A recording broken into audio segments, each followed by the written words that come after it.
Welcome back to Off Ball Takes. This is your host, Jarby Laws, and this is my co-host. For Wells. We appreciate all the support on our recent content across all of our platforms. We have a bunch to talk about, starting with the second round of the NBA playoffs, including some advancements, eliminations, and a Game 7. We will also touch on the draft combine and some rumors a little bit later on. But before we get started with today's episode, please don't forget to like and subscribe, and follow us on Instagram and TikTok at the OBT Podcast for more content and updates.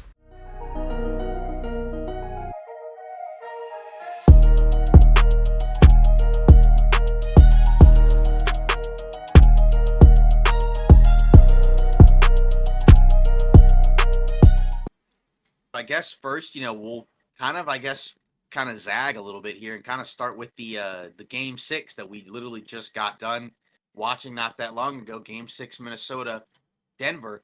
And this has been an incredibly unpredictable series because it felt like, after game 5 that Denver had kind of, figured it out and kind of solved everything.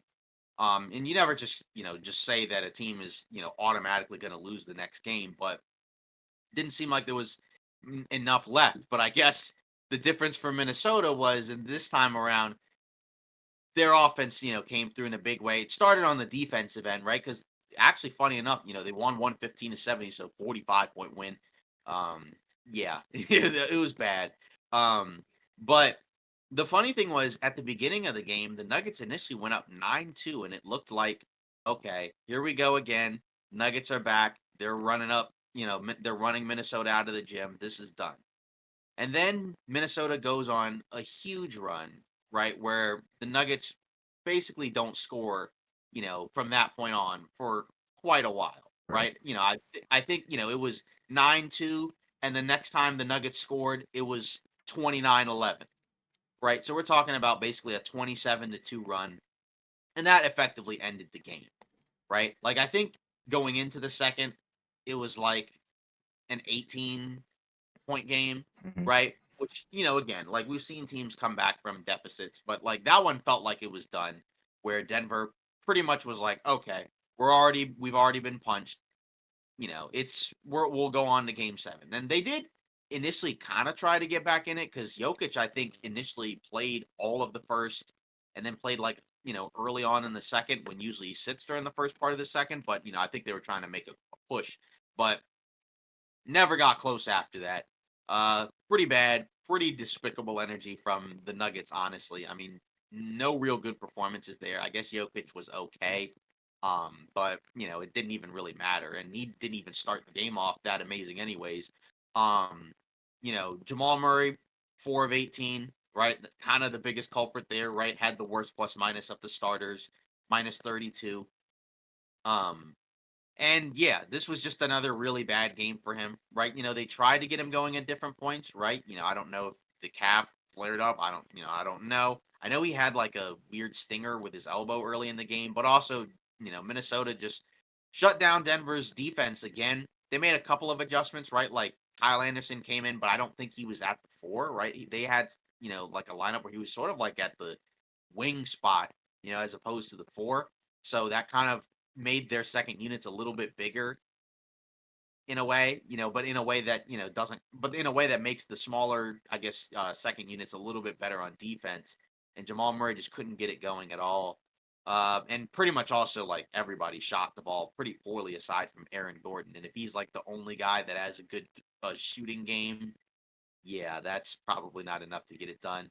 So, again, you basically gave this one away. And again, you give credit to the Nuggets for showing up at home in a do or die elimination game. But again, this is kind of the danger of having these type of performances, because now it's a game 7 where literally anything can happen, including things that can be out of your control, right? Because Denver had a lot of open looks in this game that did not go in, right? Because there were a lot of shots, to be fair, in the last couple of games, right, where they were tough contested shots, that all went in, right? Like Aaron Gordon had some crazy, efficient games, right? Jamal Murray hit some really tough, difficult shots. Jokic obviously had the ridiculous game 5.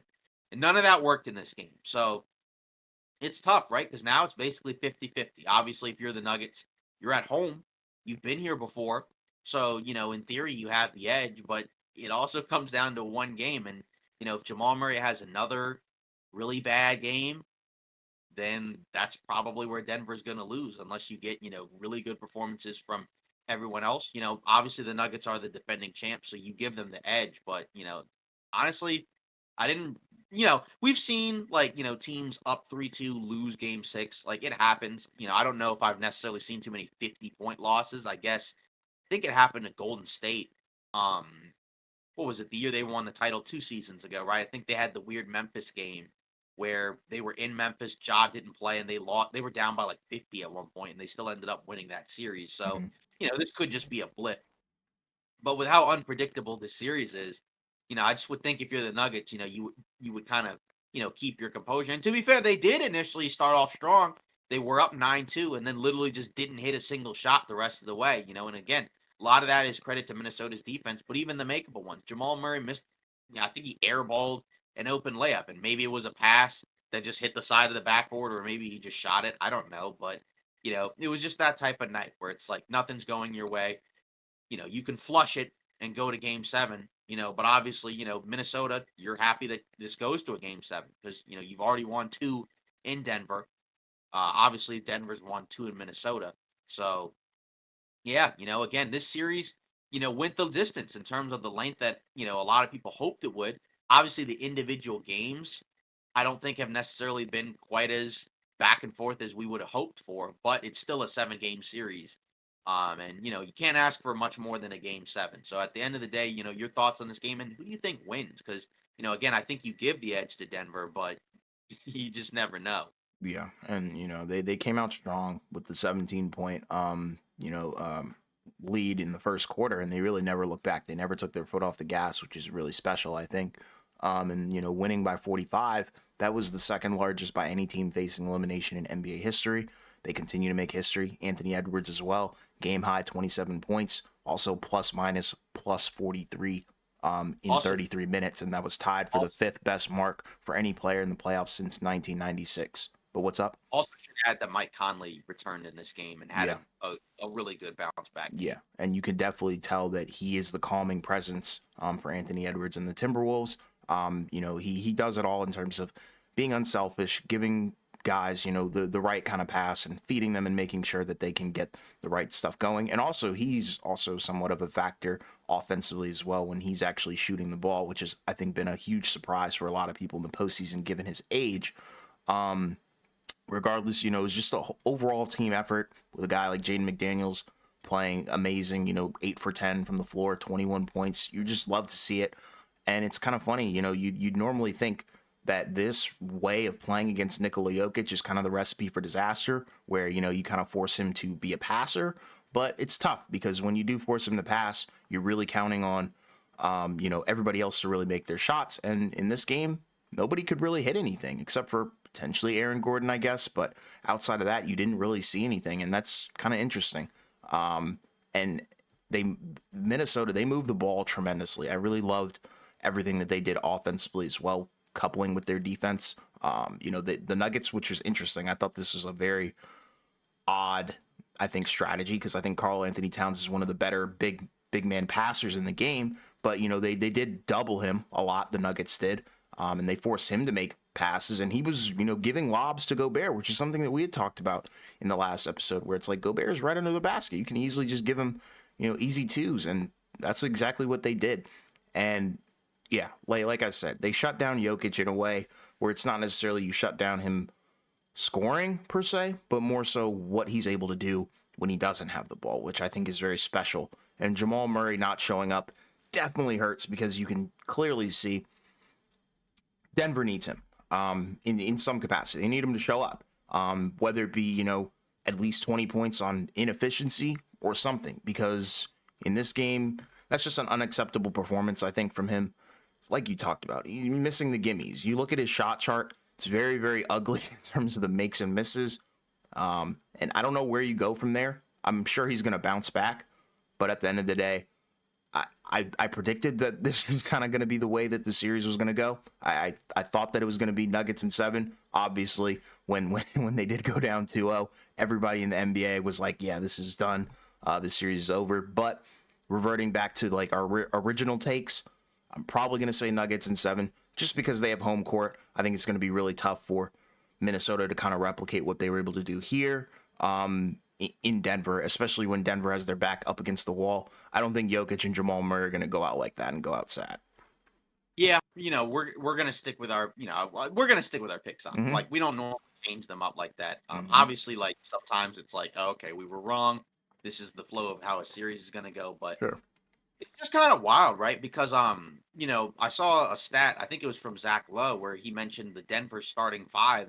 After this game is -50, right, in 110 minutes in the series. Which, again, like you factor in like there's been some weird blowouts, right? Because obviously this one was a 45-point win for Minnesota, right? And I think Minnesota won game two by 20 plus 30, whatever that was.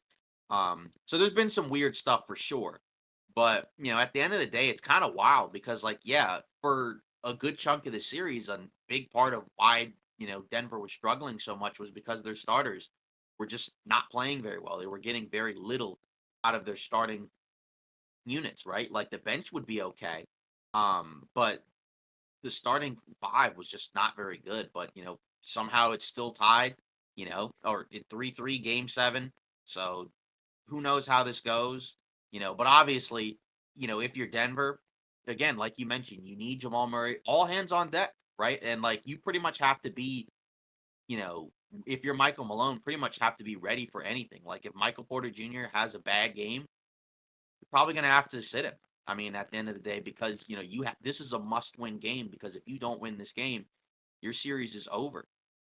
So obviously, he's going to have to be quick, with, the adjustments, the timeouts, the rotations and whatnot. Because again, like, obviously, we believe that the Nuggets will win this series. But, again, getting to a game seven is always just incredibly dicey, right? Especially again, with Anthony Edwards on the other side, right? Who has been pretty ready and poised, this entire postseason, right? I think he even said, at after game five. He's like, we're gonna see you guys in, game seven, right? He told Yep. I think one of the equipment people in Denver, like, we'll see you again Yeah.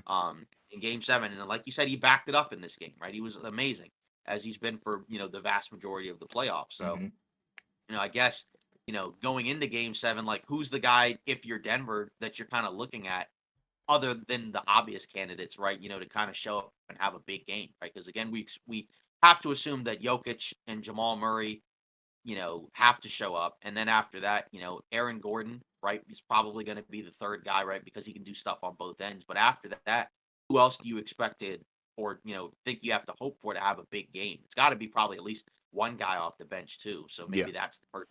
I'm looking at Christian Brown. That's number one. And I know that might be a lot of pressure for a guy who's, more of a role player, but number one, I'm looking at Christian Brown because you need a spark off the bench. And I think he's probably the most likely to give you that, especially at home. I think it's going to help.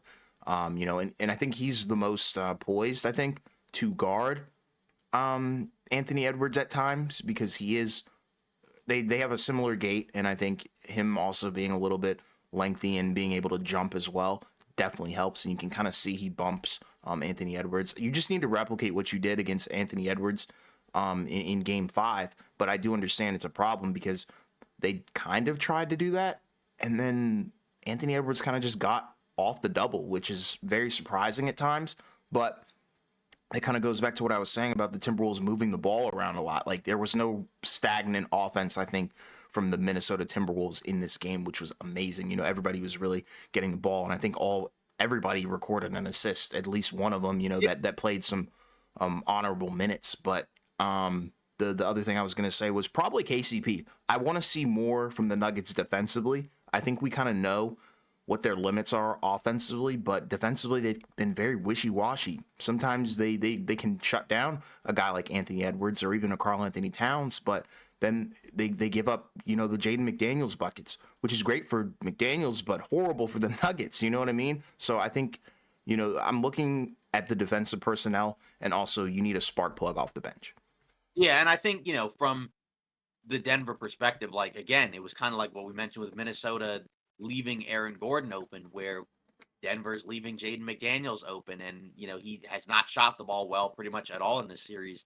And then in this game, he shoots 80% from the field, including 3 of 5 from three, 60%. Mm-hmm. Um, but yeah, with the ball movement, like you mentioned, Towns scoring wise didn't do as much, but he did have 13 rebounds. He also had 5 assists, right? And some of those were like, those lob passes to Gobert. And that's So kind of a way to make some of the two big stuff work where they're getting each other involved, where, like, Gobert is a guy that, is kind of a limited ish offensive player, but he can catch lobs, he can get offensive rebounds and putbacks.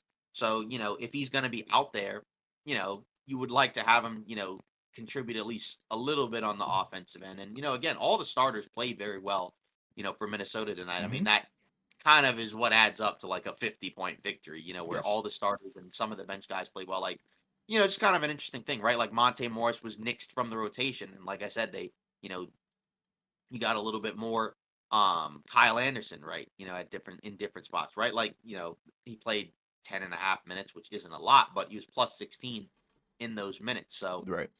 we'll see. But yeah, I still feel like you got to give the edge to the Nuggets, but I don't know, because like Jamal Murray, again, like this is kind of the weird part, throughout the entire postseason, right? Where we've seen, say like a Luca, right? Where we know he's not physically himself. And, we've seen in the games that they win where he plays well, he looks good. And then in the games where they are losing and he's kind of barely running up and then down the floor, it's bad, right? So which version of Jamal Murray are we going to see, right? And now like we've had, a game every other day, so not as much rest. They're going to have to travel back to Denver. So, that's going to be a big thing. But like you said, KCP is also interesting, right? Because he's for the most part in this series not shot the ball that great, right? He had a bounce back game 5, but for the hmm most part he's been pretty quiet.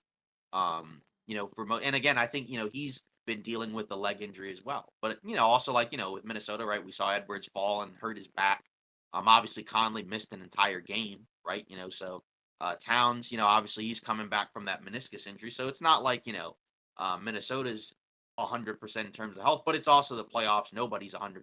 So, at the end of the day, you would think that because you're at home, the role players will show up, home guys will play well, but we hmm also saw them get waxed, twice in Denver. So I don't really know what to expect. yeah. I think the Nuggets will win game 7, but I don't know if I feel super confident about it, but I'm not changing my pick. Right, and that's the hard part I think about covering this series. I think this has been the toughest series to talk about throughout the entire playoffs that we've had so far, just because of how the momentum has swung so much in such little time too. Because you think about it, we were thinking that Minnesota was on the verge of being eliminated. Like we were beginning to And think before about their off season, and before that, like I know you were gonna say we were talking about that with the Denver Nuggets, where it's like their season might be over as well, but now it's like really 50-50. Like nobody knows what's gonna happen. And that's the danger of this series because you have a great player in Jokic, you have the best player in the NBA in him actually. You have a guy in Jamal Murray who hasn't been the greatest this series, hasn't been that consistent, but we know what he's capable of. And then also you have an insane closer on the other end in Anthony Edwards. So you can't really count either of these teams out, which is the tough part. But I think, like you were talking about, you do have to give the edge to Denver just because of the fact that they are the defending champs and we know what they are. Minnesota, they're still somewhat young. They're new to this whole playoff experience, especially going this far. But they're hungry, and that's the danger with them is they're hungry, and you can see the passion. And it wouldn't surprise me if Minnesota really does move on and Denver's eliminated. But yeah, at the end of the day, like you said, we're not switching our picks. Denver till we die, you know? I mean, yeah, it's just again, this is why you got to be careful. This is why you need to win but closeout games are tough because again, usually the other team comes out swinging because they know if they lose, they're eliminated. And these are some of the toughest games to win. But if you're Denver, it would have been nice if you could have won this game because you could have bought yourself some extra time to rest. And then obviously you don't have to go into a game 7 where you could just have like a Jaden McDaniels masterclass where he Right. hits every shot that he wasn't hitting in the first 6 games, or Anthony Edwards has like a crazy 45-point game, or or somebody off the bench like Nas Reed or Nikhil Alexander Walker. You never want to leave. You never want to give the other team an opportunity like that because again, anything can happen, right? We saw, I think, Grant Williams go off in a game 7, right? And all of a sudden Milwaukee's season, is over, right? Like we've seen, that type of stuff. Like it's happened. And it's tough because again, like it's tough to win those games because it's very hard to match the other team's intensity. But you also have to find a way. But now, ideally, if you're Denver, you have to come out with a high level of energy and intensity because if you don't, then that's it. And it's wild because, like you said, there's been so many back and forths. But this is what this series was supposed to be. Obviously, the individual games have been kind of a mixed bag, just in terms of a lot of them have been pretty one sided. But hopefully, game 7 is more of a back and forth, close game where it's a 5-point game with like 5 minutes to go and it's down to the wire. Hopefully, that's what we get. I don't know if we're going to get it. I would assume we would because it's a game 7, but Hmm. sometimes you don't, right? Like Celtics Sixers last year, game 7, first half was close, second half, absolute annihilation. Right. So, Yeah, I don't want an uh, evisceration. I'm hoping that we get peak basketball. yeah, game 7, Warriors Kings. Thought it was going to be close initially. Absolute annihilation in the second half. So, we'll see. It's attrition and energy at this point. Yeah. Um Now moving on, we had a team that did get eliminated. The Cleveland Cavaliers, right? They lost to the Boston Celtics the other day, right? This they lost on Wednesday. If you're assuming you're watching this on Friday. Um they lost 109-102, right? Boston won the series in 5, which is kind of what we expected, right? Like, I mean, the games, I guess, in theory, were more competitive than you would have probably preferred if you were Boston. But at the end of the day, the goal is to just get out of the series healthy and whole, or as healthy and whole as you can be without Porzingis, and not give away games, right? Like game 2 was bad, but by and large, all the other games they gave you, and they gave you enough positive performance, in those individual games where, they got to sweat at different points because this was a close game, up until the fourth quarter. But again, regardless, that's kind of how the series is gone, right? Boston moves on. They played relatively well. Like, obviously, it would probably be kind of frustrating in spurts if you're Boston, especially with the way that Cleveland's guys were, gone by the second half of the series, right? Like, no Donovan Mitchell, no Karis LeVert. Obviously, Jared Allen didn't play at all. So, but I mean, regardless if you're Boston, you're cool with the fact that now you're going back to the conference finals for the third straight year in a row, and you get to rest and chill up or rest up and chill, while you wait for the winner of the Knicks Pacers series. Yeah. And, it's crazy to really think about it that, Cleveland is dealing with this once again, where, they're going into the offseason with a bunch of questions.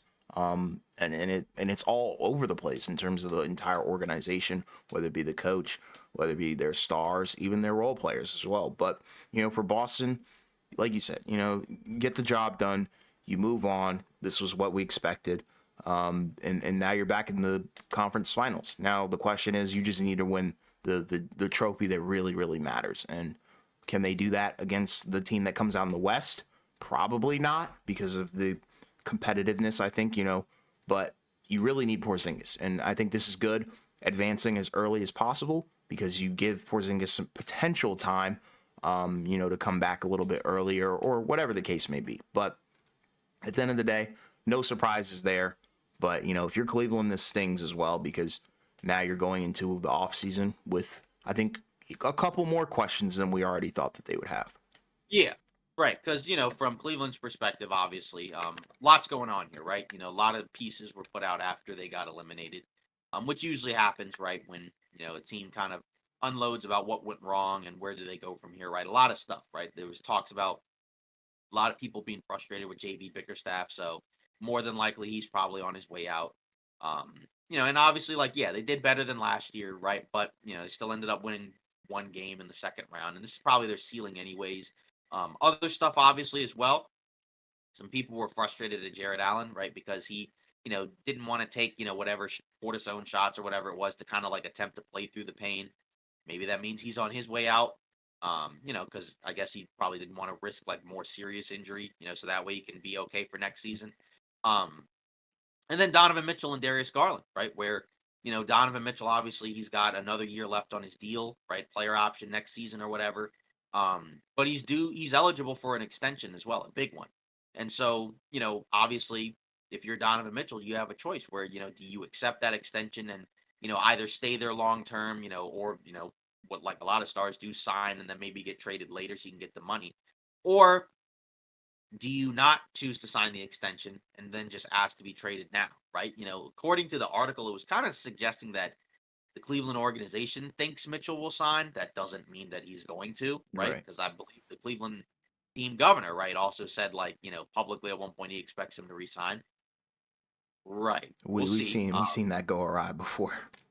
Right. But it's possible. And then if it does happen, there was also talks about Darius Garland, where his camp, right? Rich Paul and Clutch, they would probably look to get him out of there if Donovan Mitchell stays, right? Now, Garland wasn't great in this series, wasn't great this season, to be honest. Obviously, it was kind of a rough year, health wise as well, right? Because he had the jaw injury that kept him out for a while. But, and they also played their best basketball with him sidelined, as well as Evan Mobley.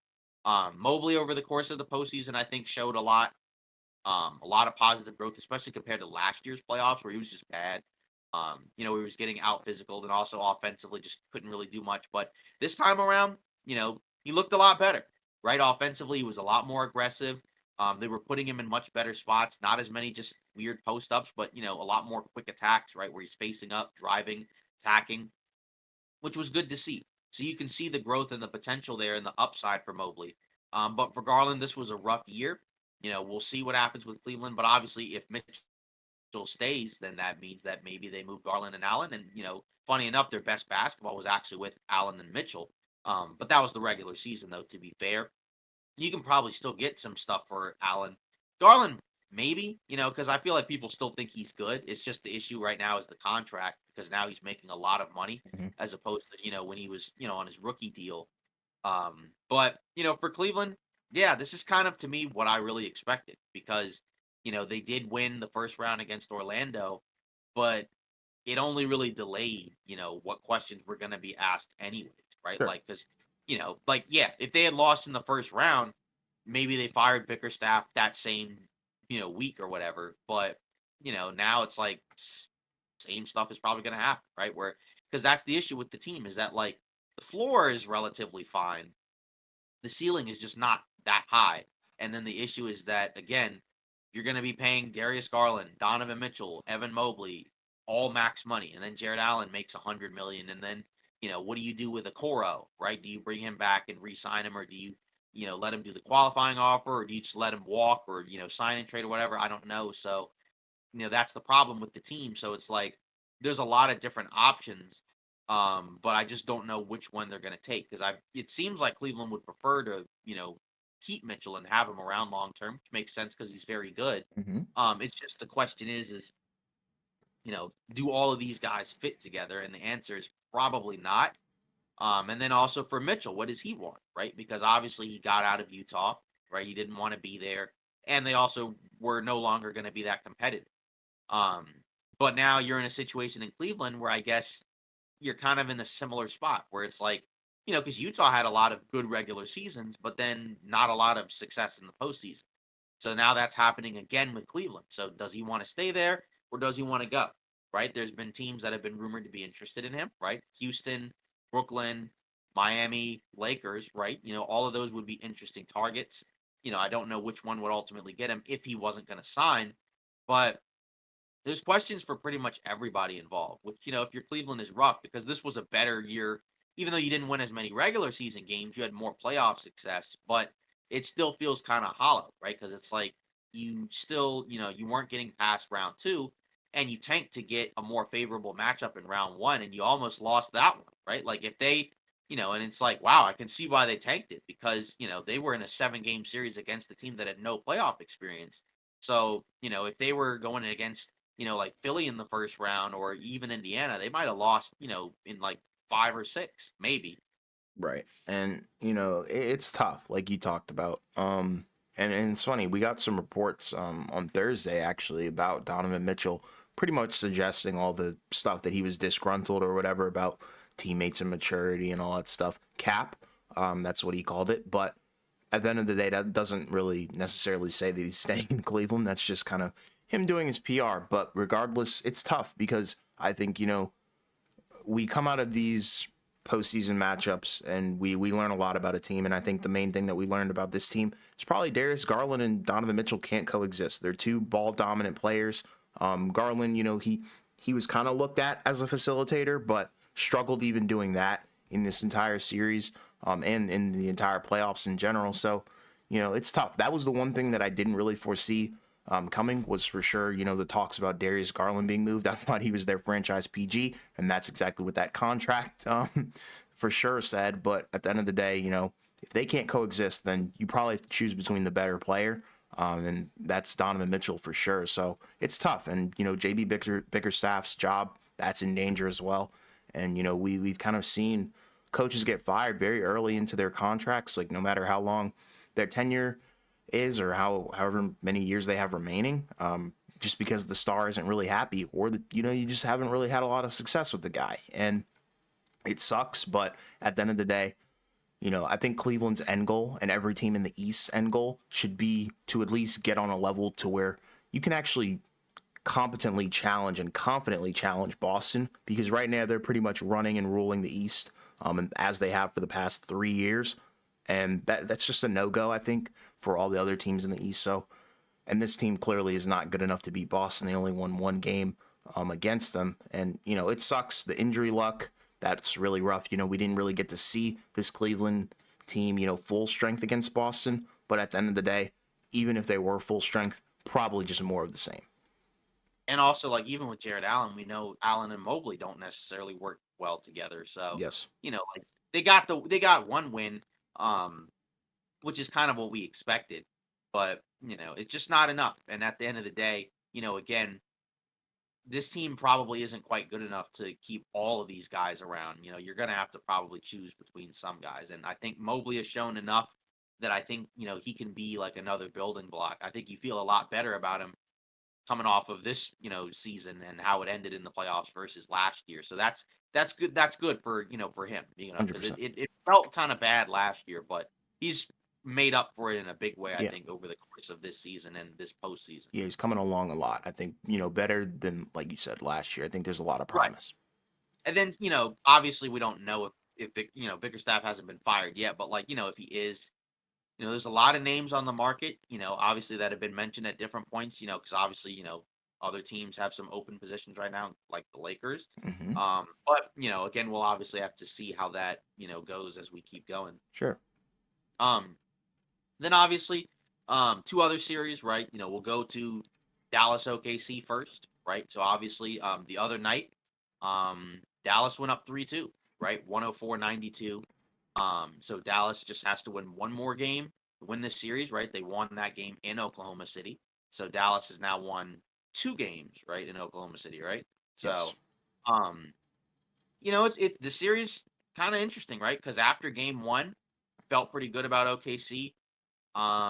Then you didn't, right? The next couple of games. Then OKC has the crazy game four where it looked like they were going to lose, and they tie it up. And then in game five, kind of a similar script to the other losses again, where it's competitive, it's back and forth at different points, but then eventually Dallas kind of just shows out and just has been the better team, so far through this series, right? Obviously, Luca playing, having a great game in game five, right? Obviously, that helps a ton when he didn't look like that earlier in the series, or, in spurts kind of did. But this game from start to finish, he was great. 31, 10, and 11, right? Didn't do as much complaining to the refs. Even had a chase down block at one point, right? Kyrie only 12 points, but he did a lot of stuff, to kind of keep the momentum going, right, on both ends of the floor, right? And then obviously Dallas's front court continues to play great. Gafford, Washington didn't shoot as well, but did have a couple of momentum plays, right, where OKC was starting to make a comeback in the fourth. Then PJ Washington hits a corner three, also gets a drive baseline dunk. Derek Jones Jr. had 19, right, 3 of 5 from three. A lot of big plays on both ends of the floor. So I mean, and then Derek Lively 11 and 10 with a block. So and with Dallas, really, that's kind of the wild thing is a lot of this has been done on the defensive end where they're taking away the rim for Oklahoma City, um, and kind of forcing them either into taking these threes where yeah they're open, but you had to do a lot to get these open shots, and you might not have enough left, or there were some shots, like say like a Lou Dort, where he's kind of open, but they're closing out, and then he's forced to kind of jump and sidestep, and take an extra dribble. So with OKC, they've created some good shots from three, but none of them are going in. 25% from three. A lot of, this was the number one 3-point shooting team in the NBA over the course of the season. And it hasn't held up, right? They did make an adjustment. They started Isaiah Joe ahead of Josh Giddey, and Josh Giddey proceeded to play better than Isaiah Joe, which is, kind of interesting. Hmm. But you know, the theory makes sense, right? Because Giddey he just has not been able to shoot, open jumpers that consistently. When he's out there, Dallas is trying to kind of force him into taking a lot of shots because he's being left open, and it's taken Oklahoma City out of their offense. So then they put in Isaiah Joe, who's, just kind of a catch and shoot guy, right? You have to guard him and respect him from three, and he's not going to monopolize the offense, but he just couldn't capitalize and hit any of his shots. Um, so the adjustment made sense. But then also you then look around and you didn't get much else from anybody other than Shea either, right? Like Jalen Williams was 6 of 13, but that was after he was like, pretty awful for most of the game, right? Lou Dort 4 of 11, didn't do much on Luca in this game. Chet Holmgren 5 of 11, and like some of that looks better because of the fact that they cut, a big deficit in the fourth quarter down. But this game was pretty much over early in the fourth. Cason Wallace, right? He played a lot in the second half, but he was still 1 for 7, 1 for 5 from three. Dallas just has been the more composed team. They've been better. We picked Oklahoma City to win the series, but looks like Dallas is probably going to win. Obviously, we'll see what happens, on Saturday. But Dallas has done pretty much everything well on both ends of the floor. In a lot of these games, and Jason Kidd, you also give a lot of credit to because he's done a good job. I think, even better than I think some people would have anticipated, right? Because I think going into the series, a lot of people would have felt that the Coach of the Year, Mark Dagnall, would kind of do his thing. But, Kidd's honestly been better at this for the most part, in addition to also just getting better performances from a lot of players as well. Like we had some, 2 or 3 PJ Washington games where he's leading the Mavs basically in points and hitting every single open jumper, right? But you're not getting any of that for Oklahoma City.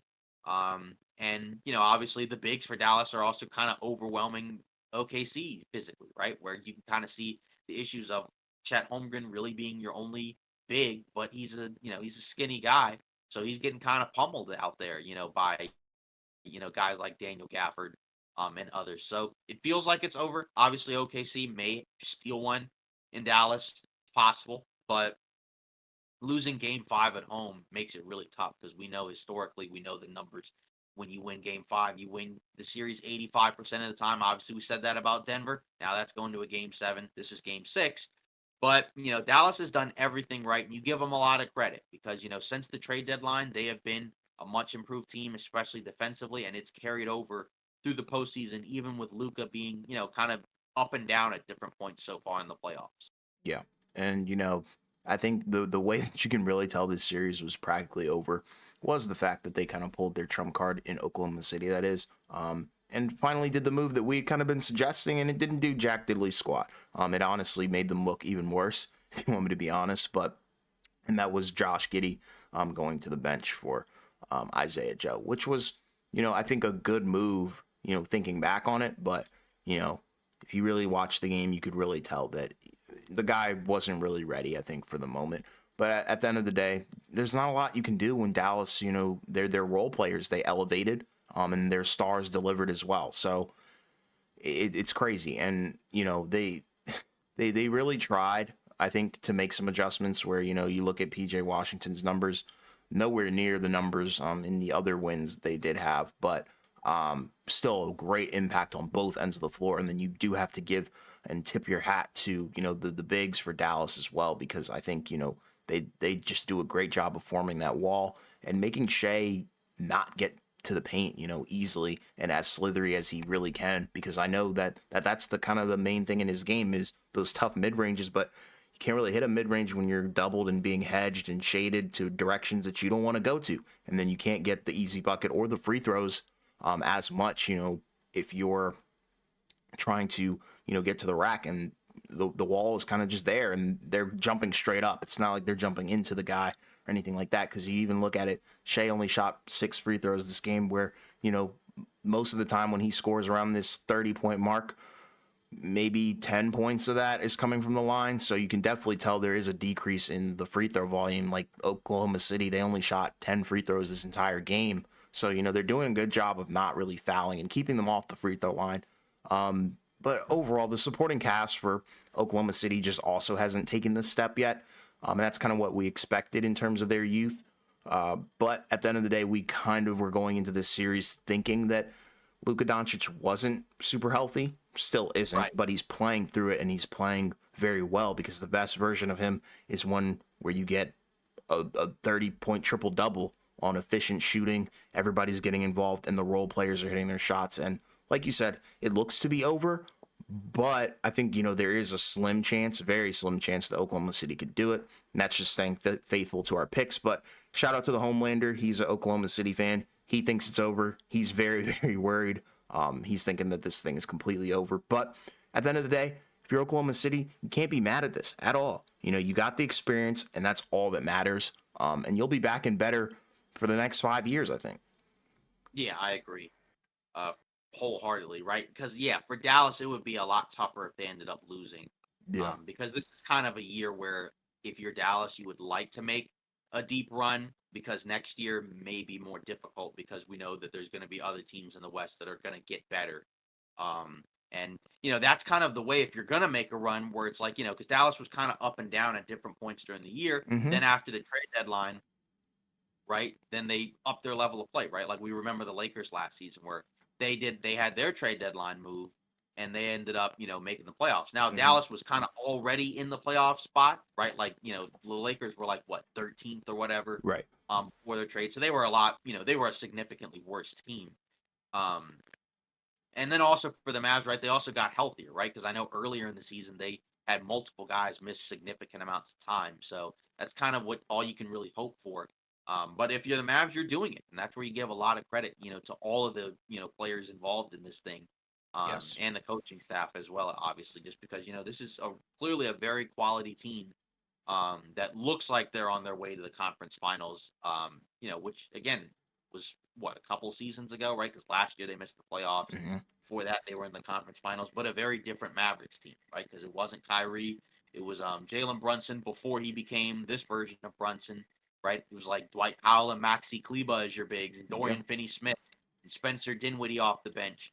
Um, Very different team compared to this one, right? Where there's more playable bigs, front court guys, right? And you still have some shooting from a number of positions and a lot more athleticism than that roster as well. Right. And, the bigs aren't ball dominant. Like, they can catch a lob. They can create, if you give it to them in the post or something like that, they can take advantage of a mismatch. But, they're out there for rebounds, defense, and being that lob threat. And that's amazing, I think, combined with two, backcourt scorers in terms of Kyrie Irving and Luka Doncic. It gives them kind of a bailout, just kind of like a safety net, which they can always fall back on. And as long as they're consistent like this, they're going to the Western Conference Finals, and that's amazing for them. I think this is the team that we kind of thought they should have been last year, but they just didn't have enough personnel, and they definitely did not have enough help or coaching and defense for that matter. But this is what you need. You need a solid defense around a superstar like Luka Doncic.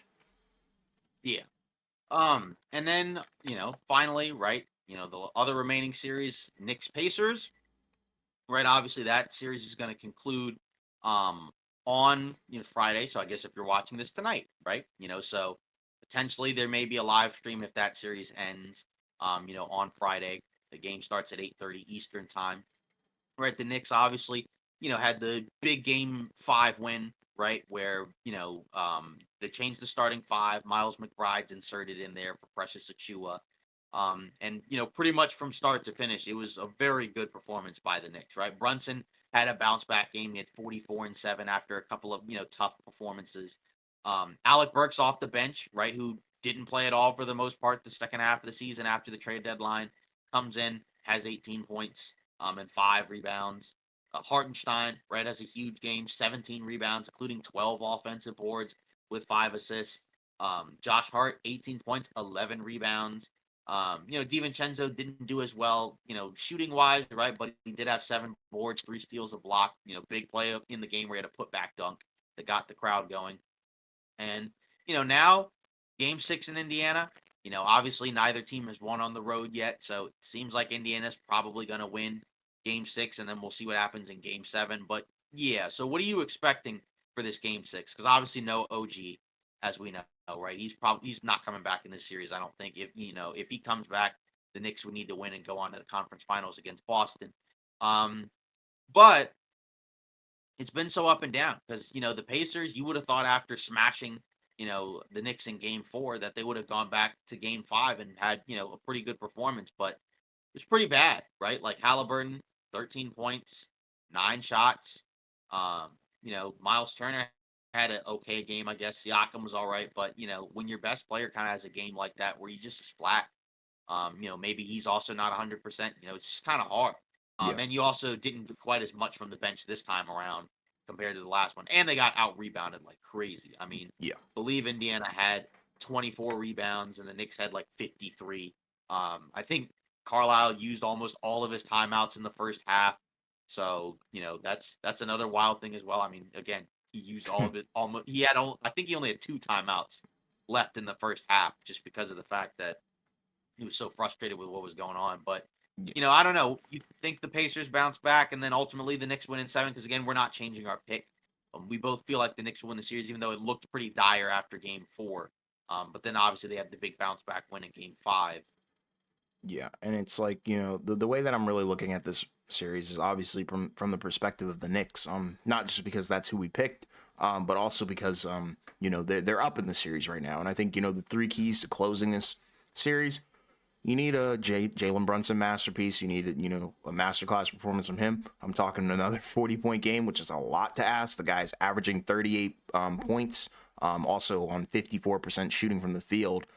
So that's what he looks like when they win. But when they lose, 22 points on 37% from the field in the 2 losses, it's tough. I don't know if the winning numbers are sustainable. And then another key to victory would obviously be dominating the boards, which I think they'll do. And then obviously the last one is going to be the next man up. Who's going to step up? Is it going to be DiVincenzo? Are we going to get a monster Josh Hart game? It's going to be tough because you have no OG Anunoby, no Mitchell Robinson. Maybe a guy like Alec Burks steps up like he did last game. But realistically, I think when you're away, you're only probably going to get one of those keys to victory, and that's probably dominating the boards. But I don't really foresee a Jalen Brunson masterclass performance. I think, you're going to get the version of him where he's very inefficient and, they look somewhere else, and Indiana's going to abuse that and use that and run out and potentially blow the Knicks off the court. But at the end of the day, just because they lose this game doesn't mean the series is over. Knicks in 7. Yeah, I mean, again, like I said, I'm with you where we're not changing our pick, at Yeah. all. But yeah, it was impressive how the Knicks were able to bounce back. And again, with Miles McBride out there, right? They were smaller, but they were a lot faster, a lot more active, and the floor was spread more, right? The 3-point shooting was, better in this game, shot 34%, but they were so horrible in Game 4, right? Game 3, they actually shot well from 3. They just, had the crazy Nemhart 3 at the end, but Yeah. it just, because the Knicks were kind of playing with a lot of pace, up and down, where the Pacers, couldn't really stop them in transition, which is kind of funny, right? Because the Knicks, usually play at a slower pace, with Brunson doing his thing in the half court. But this time they kind of put the burners on the Pacers, right? And the Pacers couldn't really keep up, couldn't get stops at all. It was bad. So, and this is kind of what inexperienced teams do. And the Knicks also have a level of toughness to them that I think the Pacers, probably aren't going to match 4 out of 7 times. So that's where I think the Knicks, even with them being shorthanded, just seem like have the mental toughness and they have the edge. Of course, again, maybe the Pacers, of course, when this is why, you don't like it going to a Game 7, only because anything can happen, right? Indiana could have a crazy hot shooting night and the Knicks could go completely cold. But yeah, it feels like the Knicks for now have kind of captured the series again. But then we also saw Denver go up 3-2 and then lose Game 6 by almost 50 points. So Right. you never know. But I think this one we're anticipating that the Pacers probably bounce back in Game 6 and then the Knicks in Game 7, Yeah. turn out, at the Garden for, to get ready for the Celtics. Yeah, and this game comes down to home court. I think, there's so much bad blood between these two franchises. There's a lot of history. And, it's still continuing to this day, which is amazing. But at the end of the day, I think, both these fan bases, they provide an extra surge of energy that neither of these teams really have a way to counter. And that's just kind of how basketball is, especially at that kind of level. The guys that show up, and the guys and girls that show up at the Pacers arena, they're amazing. They really keep the Pacers in it, and they provide them kind of that juice to keep going. And same with the Garden as well, because we've seen the Knicks have had some amazing performances at the Garden. Yeah. And again, it's the second round. Second round has been pretty intriguing, right? A Hmm. lot of these series have gone the distance, right? We only had one series go 5, and the rest of them will go at least 6. We got one that's going to go to a game 7. So the second round has been, I think, pretty awesome, right? Mainly more so in the West, I think, than the East. Obviously, in the East you have Knicks, Pacers, but yeah, this has been pretty special, I think, so far. During this postseason, a lot of ups and downs, twists and turns. Hmm. But we're almost halfway there. Which again, kind of funny how we're at this point, but this is where we're at. Yeah. Um, and then now going into some more rumors. Well, not rumors, but obviously the draft combine happened. Right. So a lot of stuff going on in there, right? Obviously for Bronny James, right? Apparently he's had some pretty impressive combine stuff. So his stock, has gone up, right? Because I think at one point, because there was at a time when a lot of people thought that he wasn't even like a draft pick at all. Then it was like, maybe a lottery, then back down to like second round. Um, I mean, I think, the fact that even though he's undersized, right, but he seems like, he's a very good athlete with long arms and, seems like a pretty solid 3-and-D guy. Like if you can shoot and defend at a decent level, even though you're undersized, you're athletic, that can kind of go a long way. Um, obviously you would probably still need to add on to some offensive stuff, uh, you know, in order to, continue to improve. But if you start there with 3-and-D, like that's a pretty good starting point, for like a decent rotational player, right? Like not necessarily a star as of right now, but like somebody who can certainly get minutes on a lot of NBA teams because everybody's looking for guys that can shoot and defend at a decent clip. Yeah. And it's kind of funny.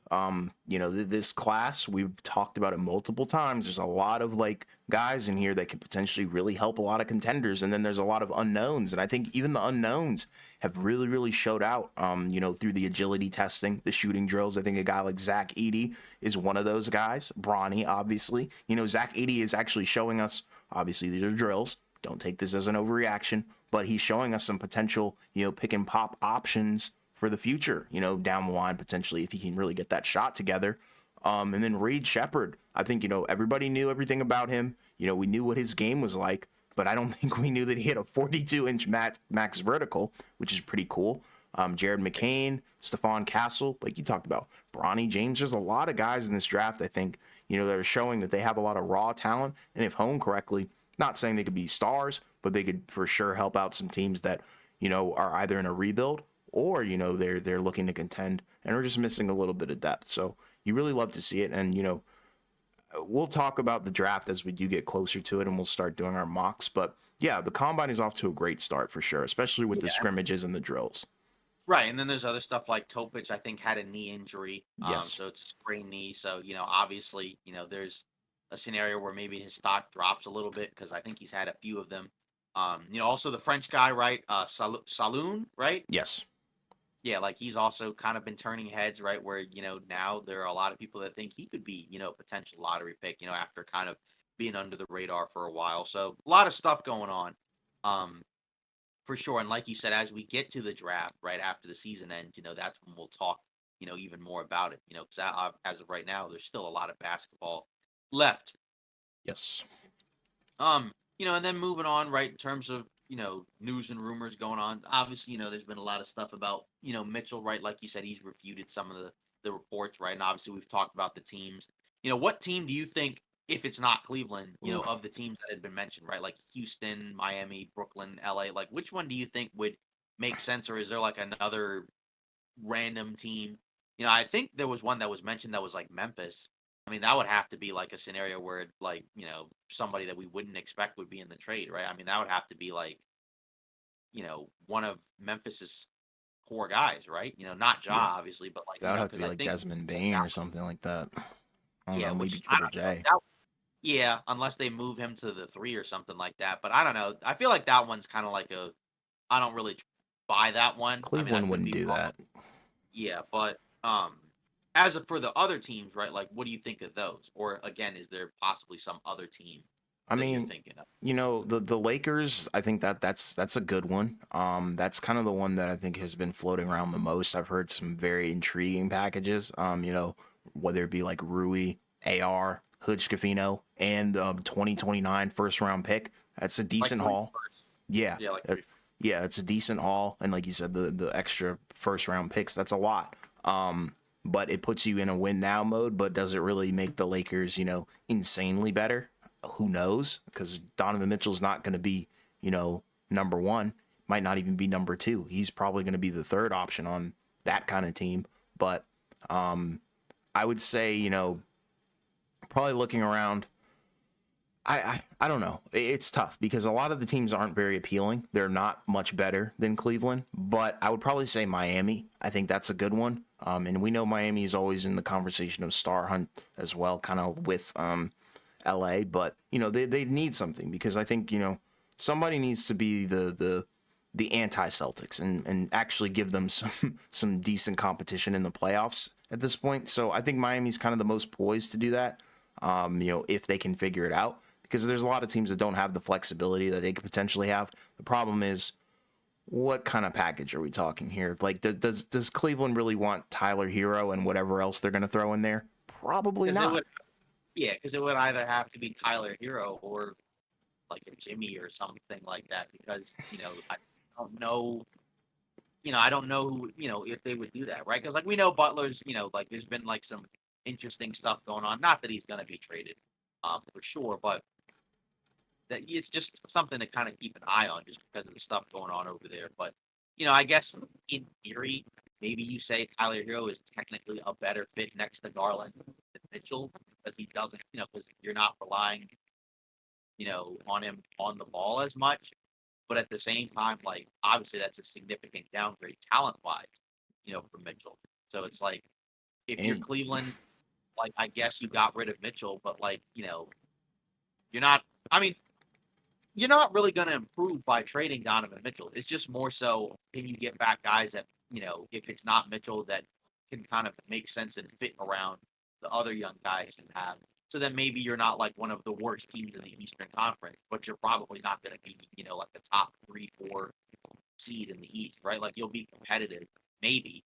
Um, it's just you wouldn't have Mitchell. So I don't know. It's just kind of a weird thing, but yeah, the Miami one is, obviously is always interesting.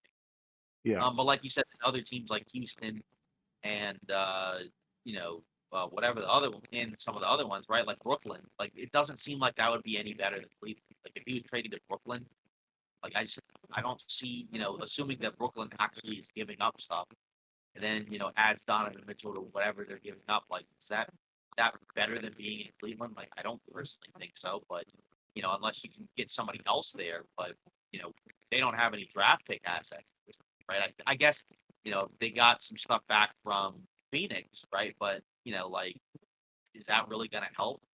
I don't know. So yeah. I mean, at the end of the day, Cleveland's going to look different, but the destinations that you kind of just threw out there, like they're not too eye popping to me. Just because like a team like you were talking about Houston, I don't know what Houston would give up for them as for Donovan Mitchell as well. Like maybe it would probably I have mean, to be like this draft pick. I don't know how that's gonna work. I don't think it's gonna I mean happen.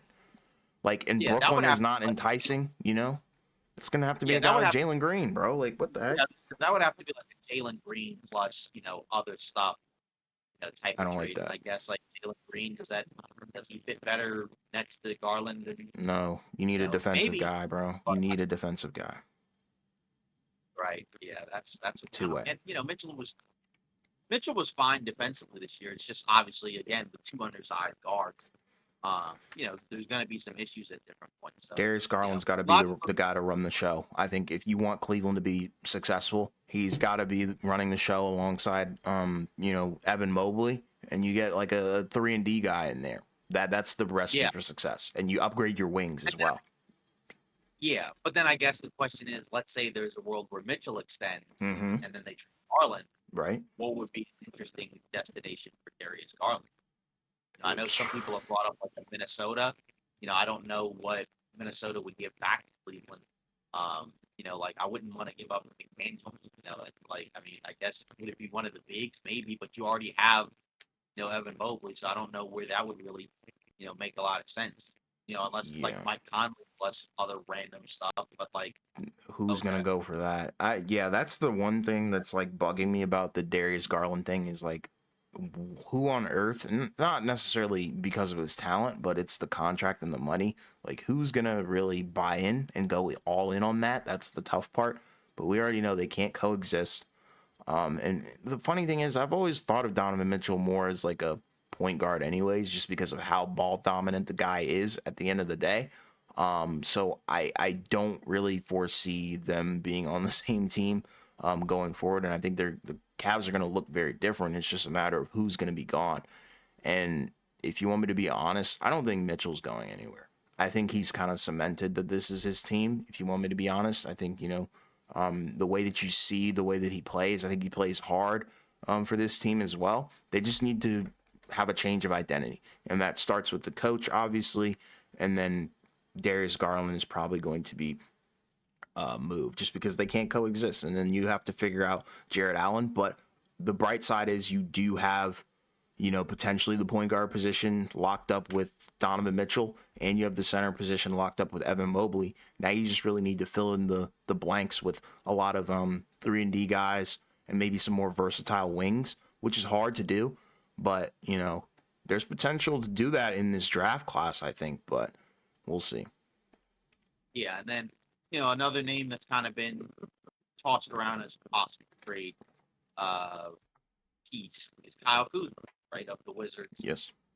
Um, so according to Michael Scoto of Hoops Hype, right, after drawing significant interest ahead of the trade deadline, including a near deal that sent out to the Dallas Mavericks, Wizards forward Kyle Kuzma is expected to be coveted again on the trade market by rival teams heading into the draft. These sources said. So, I mean, he's kind of a guy that can probably fit in a lot of spots. It's just a matter of again, his contract, right, where he's on, like a 25, to $30 million a year deal now. So, the question is like, where does he go?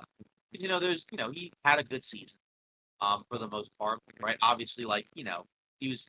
I think this was his most efficient season from the field, right? I know from three for a while it was high, then it kind of dropped to like 34. But it's also the Wizards, where it's like you're not playing next to a lot of guys, so it may be better, um, on another team. But obviously you're the Wizards guy, that's your team. So where do you see a good fit for him? And then obviously, like I guess if you're the Wizards, what would you like to get back for him, Yeah. if any? I mean, like, first I'll start with what I want to get back for him.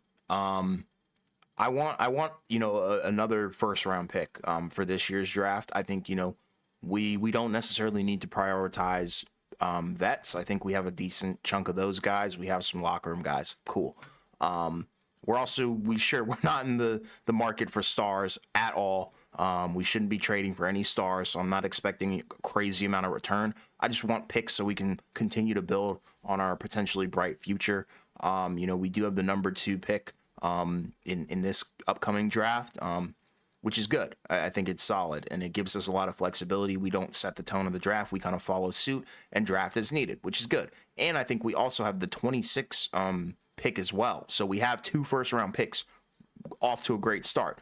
If we can get a third, I'm feeling this front office already, and I'm loving it more than I would have initially. But at the end of the day, the landing spots, that's the tough part. Who's really going to be willing to give up a first round pick for Kyle Kuzma?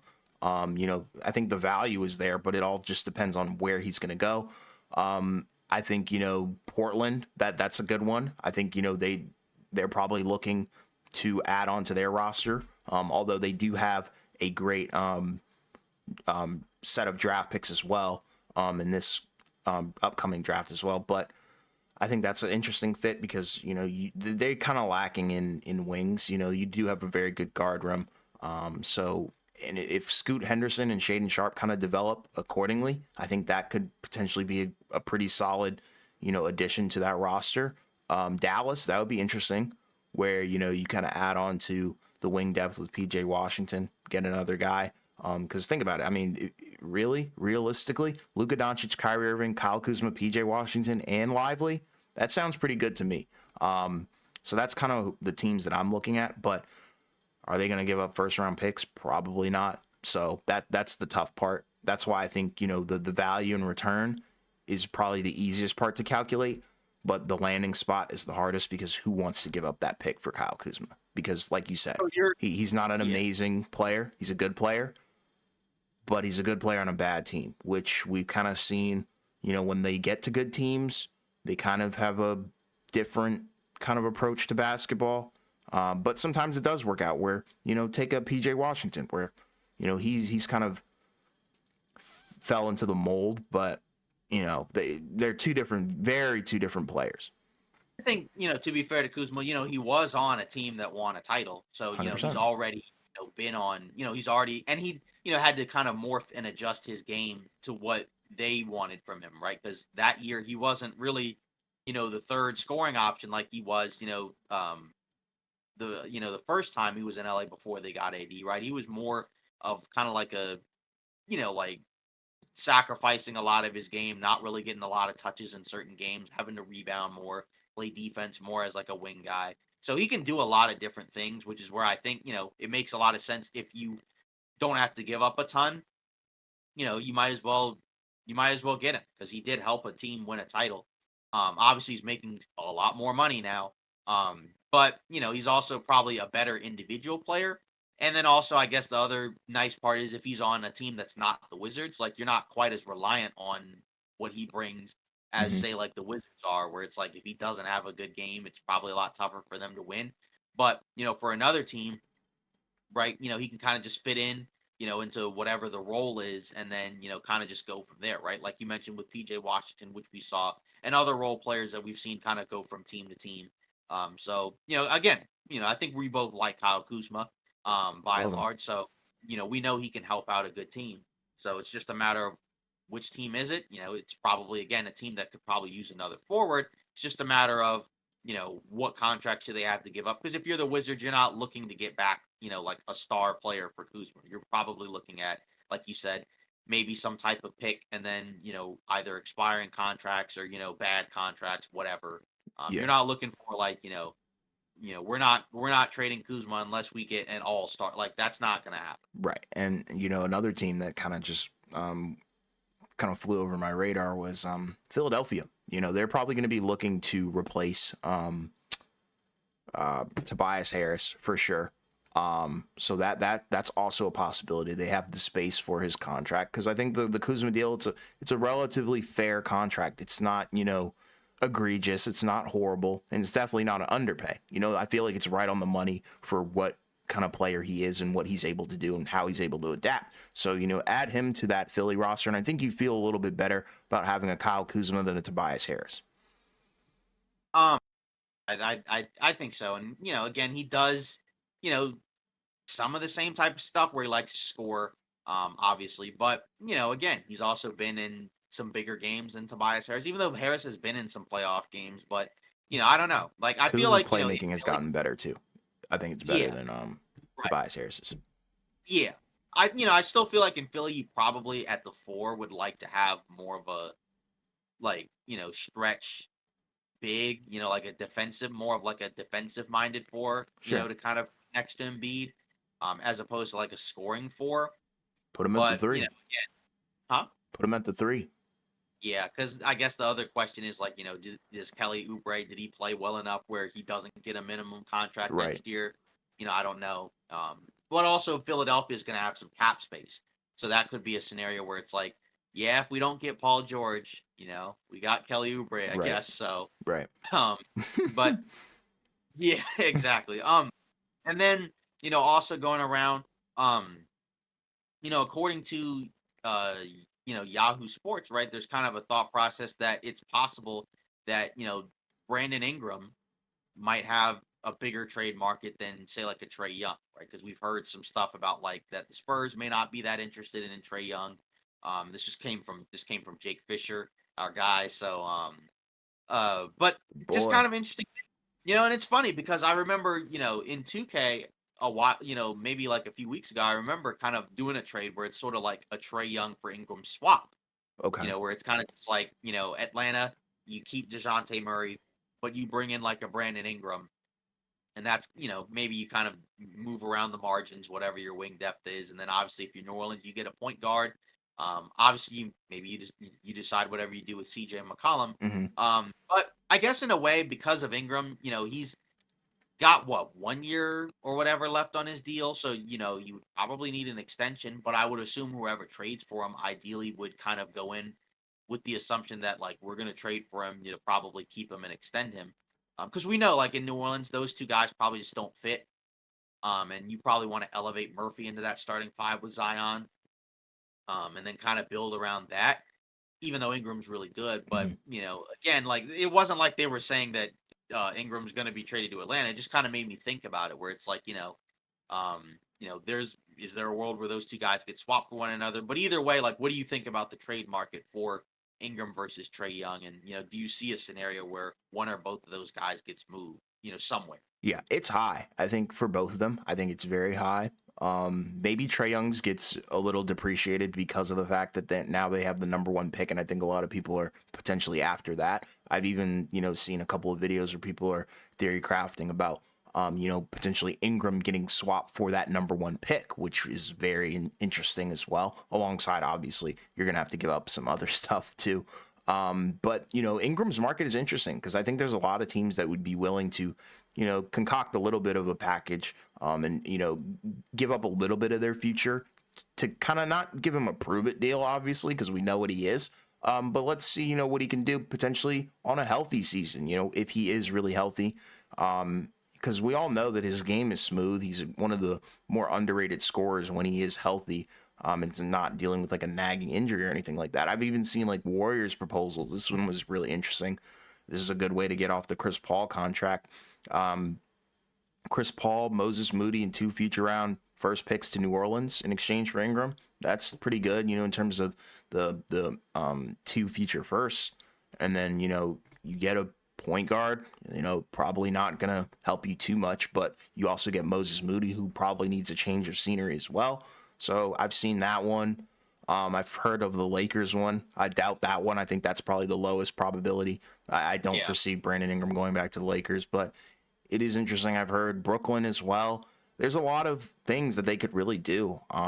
But it all comes down really to what the best deal is, I think, for both sides. But in terms of Trey Young, it is kind of interesting how everybody's kind of walked back on the whole trade of the Spurs. And I think, thinking about it, he's not really a Popovich player, which kind of makes sense. He doesn't really fit Pop's ideal point guard, which is fair because we've kind of seen Popovich wants more, not necessarily like more of a facilitator, but a pure facilitator who is a clutch guy who can also play some very scrappy defense, and that is not Trey Young. So, yeah, we'll see what it comes down to, but yeah, it is interesting both of their guys' values. Yeah, exactly. So, I mean, again, we'll be getting to that point once the off season's here, Mm-hmm. obviously. So, but for now, yeah, this is it for today's episode of Off Ball Takes. Again, if the Knicks eliminate the Indiana Pacers, we will live stream, shortly after that game concludes. So, if that happens, obviously, hopefully we'll see you there.